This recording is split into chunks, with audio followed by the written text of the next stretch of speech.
અમે તેને blue marble કહીએ છીએ, એક જીવંત ઘૂમતી જ વેલ જે પ્રવાહી મહાસાગરો અને જીવનથી ભરપૂર છે.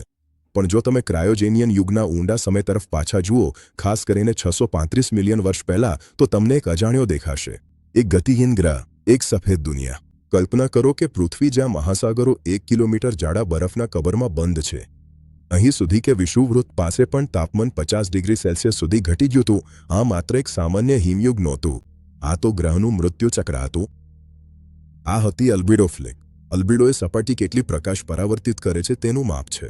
જેમ જેમ બરફ 30 ડિગ્રી અક્ષાંશ સુધી ફેલાતો ગયો, એક ટર્નિંગ પોઈન્ટ આવી ગયો. પૃથ્વી કાયમી અરીસામાં ફેરવાઈ રહી હતી. શું હતું જે અમને આ કિનારે લઈ ગયું? એક ખગોળ ભૌતિક શાસ્ત્રી તરીકે હું વધુ દૂર, આપણા વાયુમંડળની બહાર અંધકારમાં નજર કરું છું. આપણું સૌરમંડળ એક ભટકતું મુસાફર છે જે તારાઓ વચ્ચેના અંતરિક્ષમાં ભરેલા વાયુ અને ધૂળમાંથી પસાર થાય છે. શોધ સૂચવે છે કે મરીનોન હિમયુગ દરમિયાન સૂર્ય માત્ર એક વાદળ પાસેથી પસાર થયું નહોતું, પણ એમાં સીધું ઘૂસી ગયું હતું. આપણી નાજુકતા સમજવા માટે તમારે હેલિયોસ્ફિયર સમજવી પડશે. આ આપણા સૂર્યની ચુંબકીય ઢાલ છે. જ્યારે આપણે ઘન આંતરતારક વાદળ સાથે અથડાયા, ત્યારે બહારથી આવતો દબાણ એટલો ભારે હતો કે તેણે અમારી ઢાલને ચકનાચૂર કરી નાખી. અનંતકાળ પછી પહેલીવાર હેલિયોસ્ફિયર એક એયુથી પણ ઓછી થઈ ગઈ હતી. પૃથ્વી એ બબલની બહાર રહી ગઈ, આખી ગેલેક્સી સામે ઉઘાડી પડી ગઈ. આ આંતરતારક ધૂળે માત્ર આપણું આકાશ અંધારું કર્યું નહોતું, પણ એ આપણને આપણા તારા પાસેથી શારીરિક રીતે છુપાઈ રહી હતી. કોસ્મિક શિયાળો શરૂ થઈ ચૂક્યો.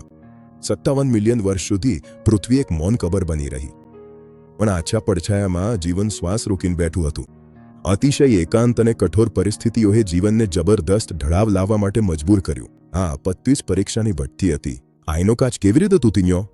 જવાબ બરફની નીચે છુપાયેલો હતો. પૃથ્વીનું આંતરિક ઉર્જા યંત્ર ક્યારેય બંધ થયું નહોતું.